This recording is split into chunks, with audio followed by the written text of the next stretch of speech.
కొంత అటువంటి పరిస్థితి దృష్ట్యా మంత్రివర్గం పూర్తి స్థాయిలో కన్సర్న్ ఉంది.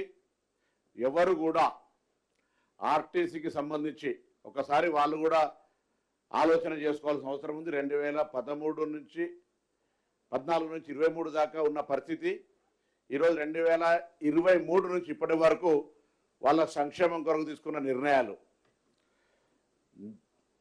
ఎప్పుడు కూడా ఈ ప్రజాపాలన ప్రభుత్వంలో ఆర్టీసీకి సంబంధించి అన్ని రకాలుగా పెండింగ్ సమస్యలు పరిష్కరిస్తూ భవిష్యత్తుకు సంబంధించినటువంటి అన్ని అంశాల లోపల సానుకూలంగా ఉంది.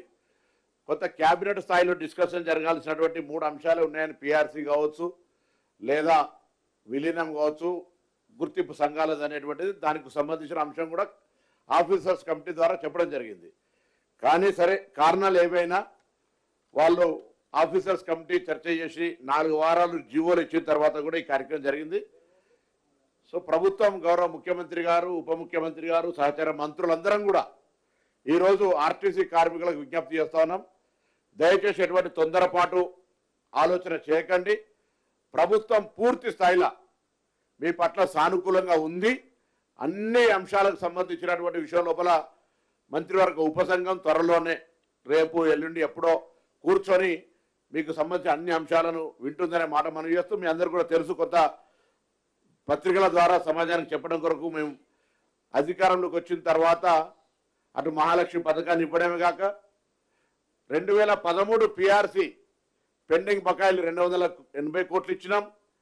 2017 పిఆర్సీని ఇవ్వడంతో పాటుగా కారుణ్య నియామకాలు కావచ్చు, లేదా డిస్మిస్డ్ ఉద్యోగాలకు సంబంధించి కావచ్చు, కొత్త ఉద్యోగాలు కావచ్చు, కొత్త బస్సులు కొనుగోలు చేయడం కావచ్చు, ఇన్ఫ్రాస్ట్రక్చర్ డెవలప్మెంట్ చేయడం కావచ్చు, అన్ని రకాల ఆర్టీసీ కార్మికులకు సంబంధించి పూర్తిగా సామరస్యంగా ఉన్నాం. మొన్న ఈ మధ్యలో మేనేజింగ్ డైరెక్టర్ గారు మేము మాట్లాడినప్పుడు కూడా కొంత యాజమాన్యం తరఫున కింది స్థాయిలో కొంత అధికారుల దగ్గర కొంచెం సమస్యలు ఉన్నాయంటే వాటిని కూడా తీసేసి ఎలక్ట్రికల్ బస్సులు వస్తుంటే ఉద్యోగ భద్రతకు సమస్య అనేటువంటి ఒక అపోహ సృష్టించిన సందర్భంలో కూడా అనేక సందర్భంలో ఒక్క ఉద్యోగం కూడా ఈ ప్రభుత్వం తీసేసే పరిస్థితి లేదు, తీయదు అనే మాట కూడా స్పష్టంగా చేసినాం.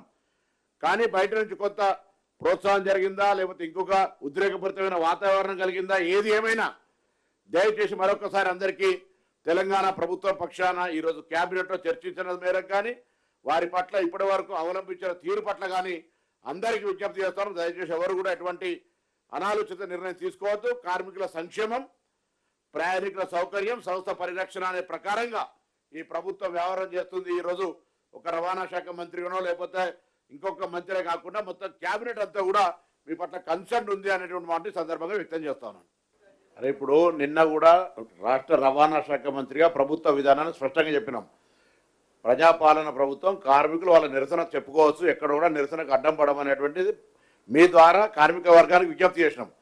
సో కింద అటువంటిది ఎక్కడైనా వాళ్ళు అబ్స్ట్రక్షన్ లేదా ఇతరత్రైన ఇష్యూస్ ఉంటే అక్కడ లోకల్ ల్యాండ్ ఆర్డర్ ప్రాబ్లం కొరకు వాళ్ళని చేస్తుంటారు తప్ప ఎక్కడ కూడా ప్రభుత్వం తరఫున ఉద్యమాన్ని అణిచివేయాలనే ఆదేశం కానీ సూచన అటువంటి ఆలోచన లేదు. స్వయంగా నిన్న నేను ప్రెస్ కాన్ఫరెన్స్ ద్వారా చాలామంది మిత్రులు వచ్చినప్పుడు ఉద్యమం ప్రజాస్వామిక ఆకాంక్ష కార్మికులది, డెఫినెట్లీ వాళ్ళు ప్రొటెక్ట్ చేసుకునే హక్కు ఉందనేటువంటి మాటని చెప్పినాం. ఇవాళ కూడా చెప్తున్నాం, కార్మికుల హక్కుకు ప్రొటెక్షన్, ఆ ప్రొటెస్ట్కు దానికి ఎక్కడ కూడా బార్ లేదు, చేసుకోవచ్చు. కానీ ఇటువంటి మేము కూడా ఏం కోరుతున్నాం, వాళ్ళ డిమాండ్ల మేరకు వాళ్ళ ప్రభుత్వం మీద డెఫినెట్లీ ఒత్తిడి చేయవచ్చు, చర్చ చేయవచ్చు, మాట్లాడచ్చు. బట్ ఇటు సూసైడ్ లాంటి ప్రయత్నాలు జరగడం వల్ల మంచిది కాదు. ప్రభుత్వం తరఫున మానవతా హృదయంతో విజ్ఞప్తి చేస్తున్నాం. మీరు కూడా దయచేసి అటువంటి అంశాల పట్ల, ఇదంతా కూడా ఒక ప్రారంభ ముచ్చట, మనం రాసే వార్త కానీ మనం చెప్పే విధానం కానీ కొంత రాక్షసానందం పొందేటువంటి వాళ్ళు ఇటువంటి ప్రక్రియ చేపట్టినా దయచేసి మేము మళ్ళీ కోరుతున్నాం. 10 సంవత్సరాల చరిత్ర తీసి ఇప్పుడు చర్చ కాదు, సమయం కాదు. మేము సానుకూలంగా ప్రతి అంశాన్ని, కార్మికుల అంశాన్ని అన్ని రకాల పాజిటివ్గా ఒక ఉద్యమాల నుంచి వచ్చినటువంటి వాళ్ళం, ఎక్కడ కూడా there is no negative option for this government. గౌరవ ముఖ్యమంత్రి గారు స్వయంగా మంత్రివర్గం అంతా కూడా సానుకూలమైన వాతావరణంతో ఉంది. కూడా దయచేసి మేము వారి పట్ల కన్సర్న్ ఉన్నాం, ప్రొటెస్ట్ చేసుకునే హక్కు ఉంది. కానీ ఇటువంటి సంఘటనలు చేయొద్దని మీ ద్వారా కోరుతున్నాం. సరే ఇప్పుడు సమ్మె నోటీస్ ఇచ్చి 40 రోజులు అయినా వారు చాలాసార్లు రెస్పాండ్ అయినాం, చాలా మందితో మాట్లాడినాం. మా అన్నలు కార్మిక సోదరులందరికీ కూడా ప్రత్యేకంగా ఆర్టీసీ కార్మిక సోదరులకు ఆర్టీసీలో పనిచేస్తూ ఉన్న ప్రతి ఒక్కరికి ఈ సందర్భంలో యావత్ క్యాబినెట్ తరఫున గౌరవ ముఖ్యమంత్రి గారు కూడా ప్రధానంగా క్యాబినెట్ సమావేశంలో ఆర్టీసీ కార్మికులకు సంబంధించిన సమస్యల విషయంలో వారు చేస్తూ ఉన్న ధర్నా కార్యక్రమానికి సంబంధించి మొదటగా చర్చించడం జరిగింది. ప్రభుత్వం తరఫున వారికి మేము అపీల్ చేస్తూ ఉన్నాం. కార్మిక సోదరులందరూ కూడా సమన్వయం పాటించాలని మా కార్మిక సోదరులకు అపీల్ చేస్తూ ఉన్నాం. సమస్యల పరిష్కారానికి తప్పకుండా ప్రభుత్వాలు చర్చలు చేపట్టడం జరుగుతుంది. ఆర్టీసీ కార్మికులకు మేము మనవి చేస్తాను, ఎలాంటి తొందరపాటు చర్యలు పాల్పడొద్దని మేము కోరుతా ఉన్నాం.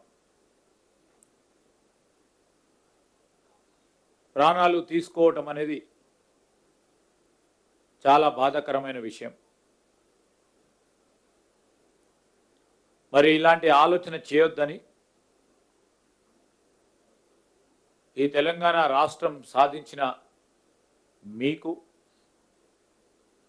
ఈ రాష్ట్ర సాధన గురించి ఆ రోజు మేము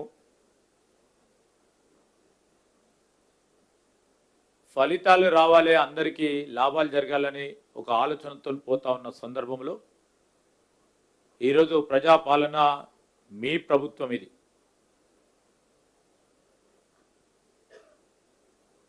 మీ ప్రభుత్వానికి సంబంధించి నమ్మకంతో ఉండండి. కార్మిక సోదరులు మీ కుటుంబాలకు అన్యాయం చేయకండి. క్షణిక ఆవేశంతో కొత్త సమస్యలు వస్తూ ఉంటాయి. అప్పుడప్పుడు కొన్ని ప్రేరేపిత శక్తుల ఒత్తిడికి బలి కావద్దని మేము విజ్ఞప్తి చేస్తూ ఉన్నాం. మా ప్రభుత్వం చిత్తశుద్ధితో మీ సమస్యలను పరిష్కారం చేయడానికి దృష్టి సారించి మరి వెంటనే చర్చలకు ముందుకు రావాలని మేము వారికి విజ్ఞప్తి చేస్తూ ఉన్నాం. కార్మిక సోదరులందరూ కూడా మేము కోరుతా ఉన్నాం, నిబ్బరంగా ఉండండి. సమస్యలు పరిష్కారం చేయడానికి ప్రజాస్వామ్య యుతంలో తప్పకుండా ముందుకు తీసుకెళ్లే ఒక కార్యాచరణ తీసుకుంటాం. కార్మిక సోదరులకు సంబంధించిన వారి నాయకులతో కూడా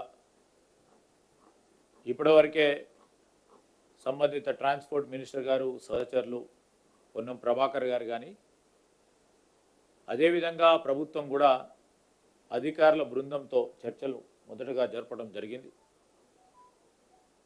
రేపు కూడా మా కార్మికుల మిత్రులతో తప్పకుండా డిప్యూటీ సీఎం గారు వారి ఆధ్వర్యంలో వారిని కూడా అందరినీ కూడా పిలిచి మాట్లాడతాం. మీరందరూ కూడా మీ సమస్యలను మరొకసారి దృష్టికి తీసుకొచ్చే క్రమంలో పూర్తి స్థాయిలో సమస్యలను పరిష్కారం చేయడానికి మా ప్రభుత్వం ముందట ఉంటుంది. మీ అందరి విజ్ఞప్తి చేయడానికే మేము అందరం కూడా వచ్చాం.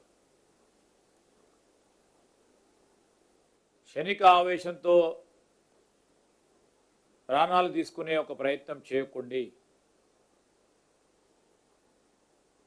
తద్వారా ఈరోజు రాష్ట్రానికి మీరందరూ కూడా కావాల్సిన వాళ్ళు, మా ప్రభుత్వానికి కూడా మీరందరూ కావాల్సిన వాళ్ళు. దానికి తోడు మీ కుటుంబాలకు కూడా ఒక అండగా ఉండే మీరందరూ కూడా ఇలాంటి చర్యలకు పాల్పడొద్దని మరి నర్సంపేటలో జరిగిన లేకుంటే ఇతర ప్రాంతాల్లో ప్రయత్నం చేసిన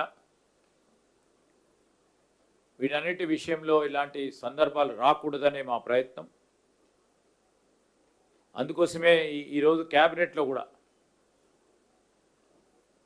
క్యాబినెట్కు సంబంధించిన ఎజెండా మొదలు పెట్టకుండానే మొదటగానే ఈ ఎజెండాను సంబంధించిన అనేక అంశాలపై చర్చించడం జరిగింది. చర్చలకు పిలవాలని, పిలిచి సమస్యల పరిష్కారానికి కృషి చేయాలని సంకల్పించడం జరిగింది. కనుక మీరందరూ కూడా సమన్వయంతో ఉండాలని మా కార్మిక సోదరులందరికీ కూడా మనవి చేస్తూ ఉన్నాం. మా అప్పీల్ అంతా కూడా మీ ద్వారా వారికి తెలియజేస్తూ ఉన్నాం. మీ సహకారాన్ని కూడా కోరుతా ఉన్నాం. ప్రాణం అనేది చాలా ముఖ్యం. ప్రాణాలు కోల్పోవద్దు. వారందరూ కూడా మా అన్నలు తమ్ముళ్ళు, వారి ప్రాణాలు మాకు కూడా ముఖ్యమని విజ్ఞప్తి చేయడానికి మేము వచ్చినాం. సమ్మె కాలానికి సంబంధించి కూడా మా సహచరుల మంత్రివర్యులు ప్రభాకర్ గారు మరి అధికార బృందాన్ని ఏర్పాటు చేసుకొని వారితో కూడా చర్చలు జరగటం జరిగింది. సరే, చర్చల తదనంతరం వారు సంతృప్తి చెందలేదు. వారు ప్రజాస్వామికంగా వారు ధర్నాకు వెళ్తూ ఉన్నారు. దాంట్లో ఎవరు కూడా ఆపలేము కూడా. మేము ఆపదలుచుకున్నా ఉన్న ప్రభుత్వం కాదు కనుక చేస్తూ ఉన్నారు. నిరసన తెలియజేస్తూ ఉన్న క్రమంలో ఇలాంటి క్షణిక ఆవేశంలో ప్రాణాలు కోల్పోవద్దని మేము కోరటానికి వచ్చినాం. మీ ద్వారా కూడా అదే విధంగా అపీల్ చేయడానికి వచ్చినాం. మీరు కూడా, ఎందుకంటే ఇది చాలా సెన్సిటివ్. ఇదంతా కూడా మేము నిర్మించుకున్న ఈ రాష్ట్రం, ఈ నిర్మాణ భాగంలో ఇంకా అనేక సంవత్సరాలు ముందుకు పోయేది ఉంది. మీరు, మీ కుటుంబ సభ్యులు, మేమందరం కూడా కలుసుకొని ఆ క్రమంలో మీరు మాతోని నడవాలని, మీకున్న సమస్యలను కూడా పరిష్కారం చేయాలని ఆలోచనతో ప్రభుత్వం ఉంది. ముఖ్యమంత్రి రేవంత్ రెడ్డి గారు కూడా ఈరోజు ప్రత్యేక ప్రస్తావనతోనే మేమందరం కూడా ఇక్కడికి రావటం జరిగిందని మీ ద్వారా వారికి తెలియజేయడానికి వస్తాం. సార్, ఇది ఈరోజు 32 డిమాండ్లకు సంబంధించిన అంశం విషయంలో కానీ, లేకుంటే ఇంకా వేరే డిమాండ్లకు సంబంధించిన అంశం విషయంలో కానీ మేము చర్చలకు ఆహ్వానించడం జరిగింది. వారు వచ్చినప్పుడు వారితో మాట్లాడతాం. వీలున్నంత వరకు అన్నిటిని కూడా పరిష్కారం చేసే ఓ కార్యాచరణ తీసుకుంటాం. Thank you.